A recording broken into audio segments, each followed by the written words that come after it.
ஒருத்தன் வாழ்க்கையில் ரொம்ப வேகமாக முன்னுக்கு போயிட்டே இருக்கான், எந்த தங்கு தடையும் இல்லை.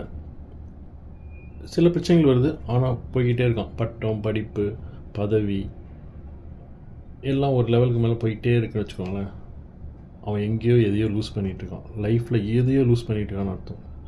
எல்லாமே ஒரு லெவலுக்கு தான் இருக்கணும். வாழ்க்கையும் சரி, பதவியும் சரி, பட்டமும் சரி. எஜுகேஷன் இருக்கலாம், பட் மேலே மேலே போக போக போக பார்த்திங்கன்னா, ஏன்னா ஒரு சைட்லேயே ரெஸ்பான்சிபிலிட்டி அதிகமாகிடும். இன்னொரு ரெண்டில் நீங்கள் பார்க்க முடியாது. ஏன்னா எல்லாருக்குமே கடவுள் கொடுத்து 24 மணி நேரம் தான். அந்த 24 மணி நேரத்தை கரெக்டாக வகுத்து ஃபேமிலிக்கு இவ்வளோ, ஃப்ரெண்ட்ஸுக்கு இவ்வளோ, வாழ்க்கையை ரன் பண்ணுறதுக்கு, ஜீவனத்துக்கு இவ்வளோன்றதை ஸ்பெண்ட் பண்ணிகிட்டே போகணும். டக்குன்னு ஒவ்வொரு பதவி கிடைச்சி மேலே போக போக உங்களுக்கு அது தேவையில்லாத ஸ்ட்ரெஸ்ஸு தான் அதிகமாகும், தவிர அது வாழ்க்கையின் உயர்வோ அல்லது நிம்மதியான வாழ்க்கையோ கிடையாது.